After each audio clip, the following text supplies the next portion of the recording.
Kelsey, thanks so much for joining us. And everybody here, make sure you show her some love in the chat. Kelsey, you heard about Bradley talking about what an honor it was for him to be a McDonald's All-American. But what was your experience like at the McDonald's All-American game? Such an honor, such a privilege to be a part of that group. For me, I was kind of a fringe player. So like the opportunity to get picked was like a dream. As you said, it's the highest honor you can accomplish in high school. And it's history. So your name's in there forever. And, if you look in the past and see who's come before you, the greats. And so, obviously that's the goal, to get where they were. And so for me as a high school kid, I was just honored. And when you think about the game and everything that went down, who were you most excited to play against and kind of prove yourself? Because like you said, you were kind of teetering on the line there and really wanted to make a name for yourself. Yeah, so for my class, the top player was Diamond DeShields. And so I was from the West Coast. So I really had not gone out to the East Coast and seen a lot of players play. And so when we, got to the games, I'm like, man, I'm trying to see what this is about, all the hype. And she lived up to it for sure. But it was great, just seeing competition and all these people that you've played against over AAU and throughout the years. And then, everyone's there one weekend, and it's just it's fun. It's competitive, and you're gonna keep battling them in college. So the rivalries begin. And that's what I want to talk about. The rivalries begin. So even when you were at the games, were there people, of course it's friendly competition, but were there people talking smack a little bit in the games? Did you make some friends? What was kind of that aspect as far as rivalries to then friendships? Oh, I mean, you compete, but when we step off the floor, it was just building friendships. And till this day, I have so many friends that I played with in the games that are either in the league or I played with on USA Basketball. And it's just great to get to know people in that way because they're like you, they have goals like you. They've been through similar things. And so it was just forging some friendships. No rivalries, no drama, nothing like that. It was a wonderful weekend that we kind of shared together that we'll never forget. I love that. And so even as you talk about those next steps and going to college, all these McDonald's All-Americans, they're getting ready for those next steps in their careers, whether it be college or even looking ahead to the pros. And you heard Bradley say just taking it one step at a time. What type of wisdom can you provide them with? Literally reiterating what Brad said, because it's one step at a time. You can't get to the pros without doing what you need to do in college. You can't get to college without doing what you need to do in high school. So I think just conquering what's directly in front of you, whether this is your freshman year. I know guys leave early to go to the draft. I know that girls are starting to think about it, especially where they're playing this NCAA tournament.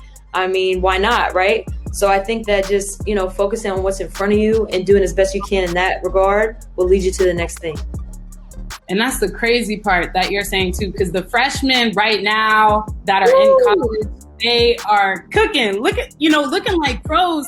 And like Bradley said, when you're watching this McDonald's All-American class, and even when you're watching these college players, is that something that you're looking at? They're really about to be playing against me in a few years. What do you take away from that when you watch them?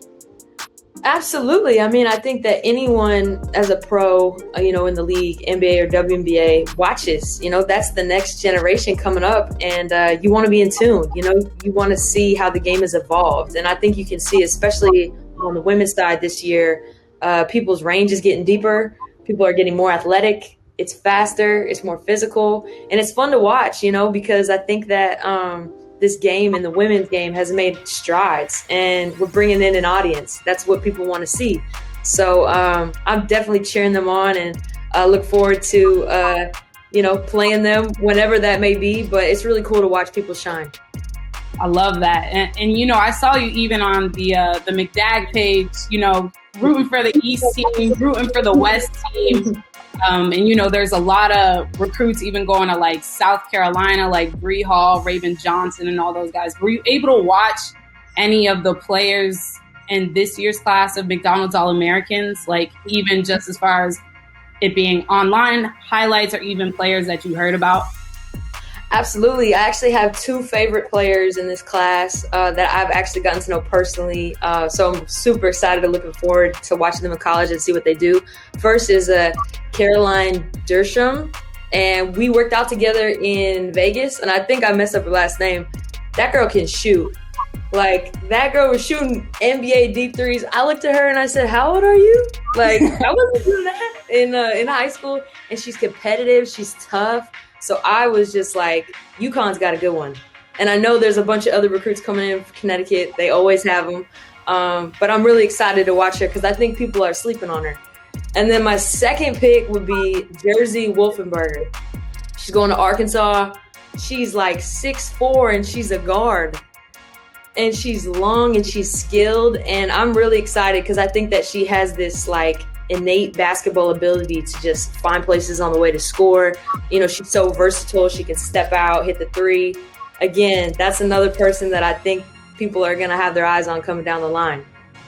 No, Kelsey, that's huge because both of the players you said, Caroline and Jersey, like they're big guards. Like we're talking about positionless basketball like that next level, you know, more and more girls and women dunking and it's crazy. So I do want to talk just a little bit more about you, especially too, because a lot of athletes can relate, especially when it comes to injuries. And I know you had to sit out last season because of an Achilles injury. How excited are you to get back in the floor, and what did you kind of learn from being injured in this off season? Yeah, I'm so excited to get back on the court. You know, this has been really good for me, though. It's the first time I've had a major injury in my career, and so kind of got the opportunity to step back, gain a perspective that I didn't have before. Because Brad said it best, like basketball runs out, and you know we're bigger than that, and we got to find other things to do and our identity somewhere else. So I think that for me, it was really important to spend time with my family and kind of get a full perspective. And then build my body back up. You know, I'm not the same player I was before I got hurt. And I think that a lot of people are going to see that this year. And it's going to be fun. Let's go Aces. Hey, I love that. Shameless plug. And that's exactly who we all should be rooting for. And, you know, when you think about just your career and kind of the steps you've taken to get to the pros, right? And looking back on your college career and especially just your journey on how you got better every single year, which is something that's really hard to do because not everybody from the McDonald's All-American game makes it to the pros, but a lot of them do. How can they kind of take that weekend that you learned at McDag? What did you take from there to kind of get you to those next steps and prepare for college and even the pros?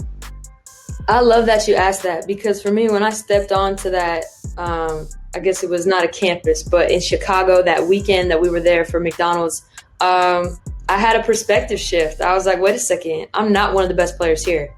And I'm going to have some work to do because I know that, you know, when we go into college, there's 4 sets of McDonald's All-Americans in college. And I think for me, it made me hungry. It made me super hungry. And I think that that's what drove me because I think that sometimes, you know, we got to get our butts kicked. And I was rattled a little bit, to be honest with you. So for me, that was probably the best thing that could have happened. You know, I got a little extra fire under my butt, some motivation. And I know I just put my foot on the gas and I didn't take it off. I love that. And even when you think about like your college career, because I mean, I played against you. I know how tough you were. You know, you gave me some buckets. We're not going to talk about it. But even your senior year, right? When you talk about just being able to get to the pinnacle and get to the Final Four, that's exactly where these players want to get to. How can they do that? How can they stay motivated every single year, especially when the season is such a grind, especially when it is times like COVID, when you're not sure if you'll have a season? Hopefully we get past all of this.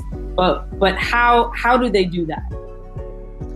I think the biggest thing is you need your teammates. Like this game of basketball, it's not one-on-one. So if you watch in the men's tournament, in the women's tournament, NBA, WNBA, teams that have a lot of players that are all clicking on all cylinders, those are the ones that keep winning games. So I think don't be afraid to play with really good players. Don't be afraid to build your teammates up. Don't be afraid to, try to bring more recruits in, especially at the college level, to play with you. Because the ultimate goal is winning. When people win, everyone gets love. Everyone gets love. That's awesome. All right. And so before I let you go, we got to know one thing, even though we're not necessarily having the games this year. Okay. On the east side versus the west side for the girls, what team do you think would have won? And everybody else comment in the chat. Chloe, listen, I'm a West Coast kid. West Coast. Let's do it. Come on. That's not even a question. I love that for you. And then what about the boys though? East or the West? You still going West Coast? Absolutely. Come on now. West Coast, best coast.